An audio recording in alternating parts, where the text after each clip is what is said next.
Assalamualaikum viewers, I'm Hina Mehjabeen. I hope you all will be fine. As you know, we are doing the practice question of MTA 302 Business, Mathematics and Statistics, and today our lecture of practice question is lecture number 38 part number 1. But today's lecture start करने से पहले अगर आप मेरे channel पर new हैं then please मेरे channel को सब्सक्राइब कर दें, बेल आइकन को क्लिक करना मत भूलेगा ताकि upcoming lectures, different assignments, quizzes and papers के नोटिफिकेशंस आप तक पहुंच जाएं।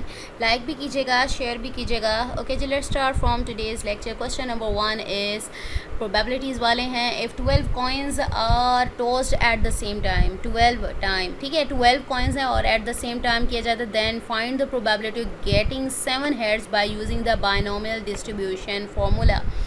अच्छा जी, बायनोमियल डिस्ट्रीब्यूशन फार्मूला हम लेक्चर नंबर 38 पर देखेंगे। बायनोमियल डिस्ट्रीब्यूशन का फार्मूला मैं आप लोगों को दिखा देती हूँ। अच्छा जी, जो वीडियो लेक्चर्स में आप लोगों को जो वीयू की वीडियो लेक्चर्स हैं उनमें ये वाली एग्जांपल्स, ये जो फार्मूलाज हैं वो तो स्किप किए हुए थे। Now let's see, binomial distribution का फार्मूला दिखाती हूँ मैं आप लोगों को। यहाँ पर देखते हैं, ये रहा, नहीं ये नहीं है बायनोमियल, एग्जैक्ट बायनोमियल डिस्ट्रीब्यूशन ये है, ठीक है। ये इस तरह से भी राइट कर सकते हैं। ये वाला फार्मूला है binomial distribution math function. Exact में आप लोगों को इसका मतलब वही कॉम्बिनेशन है, ठीक है। एन एक्स यानी सी आर की बात, एन आर की बात हो रही है। तो यहाँ पर एग्जैक्ट राइट किया हुआ है, ये रहा। फॉर एग्जैक्ट बायनोमियल डिस्ट्रीब्यूशन हमारा जो फार्मूला है वो यही है, वही चीज़ आ गई, ठीक है। तो ये हमारे पास आ गया एन एक्स यानी एन आर है, यानी कॉम्बिनेशन की बात हो रही है। कॉम्बिनेशन आप सी एन एक्स भी लिख सकते हो और यहाँ एन एक्स ऐसे भी राइट कर सकते हो। Probability multiply probability raise to power x है, मल्टीप्लाई 1 माइनस पी है हमारे पास और एन माइनस एक्स है। ये एग्जैक्ट बायनोमियल डिस्ट्रीब्यूशन का फॉर्मूला है। हमने वैसे एग्जाम्पल की थी लेकिन हमने MS एक्सेल में इसे अप्लाई करके देखा था, लेकिन ये वाली एग्जाम्पल जो है वो हमने नहीं की थी। तो ये प्रैक्टिस क्वेश्चन में आई हुई है, मीन्स आप लोगों के पेपर्स के लिए भी इंपॉर्टेंट है। तो जो प्रैक्टिस क्वेश्चंस हैं वो उन्हें अच्छे तरीके से कीजिएगा। बायनोमियल डिस्ट्रीब्यूशन का फॉर्मूला आप लोगों ने याद करना है। यहाँ पर नंबर टोटल आप लोगों को पता है, जब टोटल वैल्यू दी होती है उसे n से रिप्रेजेंट करते हैं। 12 कॉइन्स थे यानी नंबर ऑफ़ ट्रायल्स हमारे पास n, हमारे पास 12 हैं और यहाँ पर 7 हेड्स यानी R कह लो या इसे क्योंकि जो सिलेक्टेड वैल्यू या चूज़न होती है उसे R कहते हैं। आप X भी यूज़ कर सकते हो, यहाँ पर फार्मूलाज में X कहा हुआ है। Number of getting success X is equal to 7 है मेरे पास बाय यूजिंग द प्रोबेबिलिटी। अब फॉर्मूले के अकॉर्डिंग मेरे पास n भी आ गया, x भी आ गया, लेकिन मुझे यहाँ पर प्रोबेबिलिटी p चाहिए। तो प्रोबेबिलिटी ऑफ गेटिंग हेड, अब हमें क्या कहा है, find the probability getting 7 heads by using. Head की प्रोबेबिलिटी क्या होगी, आप देखें जब भी कोई भी कॉइन टॉस किया जाता है या तो हेड आता है या फिर टेल आता है। बायनोमियल डिस्ट्रीब्यूशन की कंडीशन क्या थी, म्यूचुअली एक्सक्लूसिव इवेंट्स हों, यानी या तो ट्रू है या फॉल्स, दो इवेंट्स एक ही बार में अकर नहीं कर सकते, या तो हेड आएगा या टेल आएगा। तो दो में से यानी टोटल सैम्पल स्पेसेस मेरे पास 2 हैं, यानी 2 हेड और टेल है। उसमें से हेड आने की पॉसिबिलिटी क्या है, 1, यानी एक बार हेड आएगा, दूसरी टाइम क्या है हमारे पास टेल है।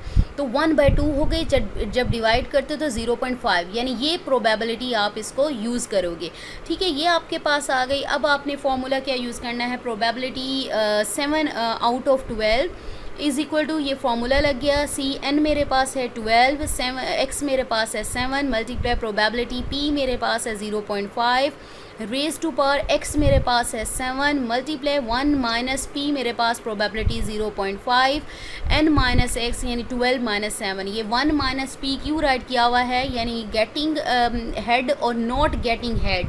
ये प्रोबेबिलिटी जो है नॉट गेटिंग हेड के लिए है। आप चाहें तो इसको अलहदा फाइंड कर लें कि probability of not getting head, ठीक है, वो फाइंड करके इधर आंसर लिख सकते हैं। नहीं तो आप यही फार्मूला एज इट इज़ भी यूज़ कर सकते हो, ठीक है। तो आपके पास आंसर आ गया। अब ये जो कॉम्बिनेशन 12 7 का है, तो आपने क्या करना है, 12 फैक्टोरियल आपके पास आ जाएगा, यानी n फैक्टोरियल। फार्मूला क्या होता है, n factorial divided by r factorial, n minus r factorial.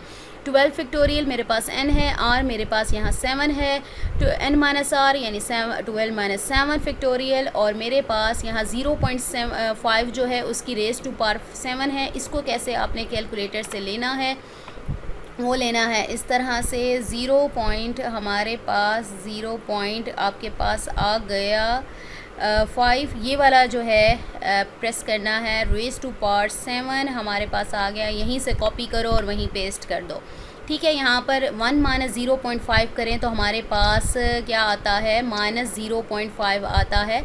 और 12 यानी n माइनस एक्स था, यानी 12 माइनस 7 था तो 5 आता है। सेम उसी वे में 0.5 रेज़ टू पावर 5 लेनी है आपने। आपको पता है ये आंसर आएगा। माइनस क्यों आया, अगर पावर इवन नंबर होती यानी 0 2 4 2 4 6 8 होती तो यहाँ पर प्लस का आता साइन, लेकिन यहाँ ओड नंबर यानी 1 3 5 7 9 में से कोई नंबर होगा तो माइनस ही आएगा। अच्छा जी, ये है फैक्टोरियल कैसे ओपन करना है। 12 में से 7 गया, 5 फैक्टोरियल। अब 7 फैक्टोरियल को मैंने ऊपर एक्सपेंड कर लिया, 7 तक लिख लिया, बाकी 12 तक मैंने काउंटिंग लिख दी। ये मैंने आपको एक्सपेंड करना यानी जब कॉम्बिनेशन बताया इन डिटेल बता चुकी हूँ। 7 फैक्टोरियल 7 से कैंसिल हो जाएगा, नीचे 5 फैक्टोरियल को ओपन कर लिया, बाकी वैल्यूज़ जो बची थी 12 से 8 तक मल्टीप्लाई कर दी। देन इन दोनों को डिवाइड कर दिया, इसको क्या है मल्टीप्लाई कर दिया। 5 मल्टीप्लाई 4 मल्टीप्लाई 3 मल्टीप्लाई 2 मल्टीप्लाई 1 120 आया। इन दोनों को डिवाइड किया 7 92 आया। इन दोनों को मल्टीप्लाई किया ये आया। देन आपने इन दोनों को मल्टीप्लाई ये किया तो ये आया, वो भी माइनस में। Now let's see the question number 2. The probability that can entering college student will graduate is 0.8. ठीक है। Determine the probability that out of 7 student, total यहाँ पर n क्या बता रहे हैं, 7 बता रहे हैं, 2 will graduate यानी number of getting success यानी x मेरे पास है 2। ठीक है। प्रोबेबिलिटी कैसे फाइंड करनी है ये तो मुझे बताया है। ग्रेजुएटिंग की जो प्रोबेबिलिटी है वो 0.8 है। नॉट ग्रेजुएटिंग की probability 1 minus p is equal to 1 minus 0.8 is equal to 0.2। ये मैंने आप लोगों को जो प्रीवियस क्वेश्चन में बताया है। आप चाहो तो पहले ये वाली नॉट गेटिंग की यानी यहाँ पर हेड की बात हो रही, नॉट गेटिंग हेड की प्रोबेबिलिटी पहले निकाल सकते हो जैसे मैंने नेक्स्ट क्वेश्चन में निकाली, नहीं तो आप डायरेक्टली यहाँ पर भी फॉर्मूला में ऐड कर सकते हो। ठीक है, ये चीज़ आ जाएगी आपकी। इसको क्या हो गया, ओके जी। अब मैंने यहाँ निकाली, आप ना भी निकालो, आप यहाँ भी निकाल सकते हो। ये वही वाला फॉर्मूला प्रोबेबिलिटी 2 आउट ऑफ 7। ठीक है। C n x multiply p x multiply, क्योंकि प्रोबेबिलिटी डिस्ट्रीब्यूशन बायनोमियल डिस्ट्रीब्यूशन की बात हुई थी इस टाइप के क्वेश्चंस में, मैंने एग्जांपल्स करवाई थी आप लोगों को। ठीक है। तो 2 विल ग्रेजुएट, यहाँ पर टोटल 7 है, एन 7 है, और जो सिलेक्टेड की बात हो रही है आर या एक्स की बात हो रही है वो 2 है।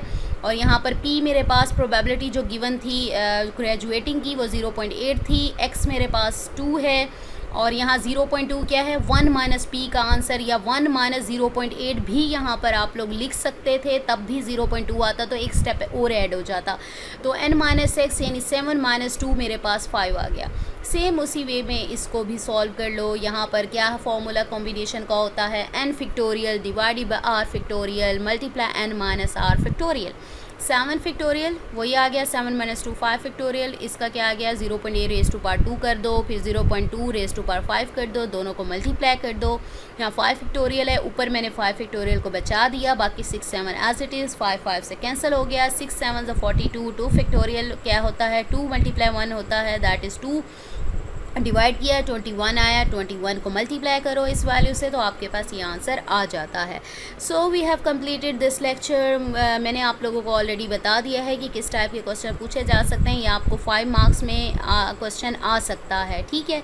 बायनोमियल डिस्ट्रीब्यूशन वाले क्वेश्चंस मोस्ट इंपॉर्टेंट है, ये भी कर लीजिएगा। प्रोबेबिलिटी, परमुटेशन, कॉम्बिनेशन, आपके एमसीक्यूज़ में फॉर्मूलाज किस तरह से अप्लाई करते हैं, सारी चीज़ें पूछी जा सकती हैं। सो मुझे अपनी दुआओं में याद रखिएगा, अपना ख्याल रखिएगा। टेक केयर, अल्लाह हाफिज़।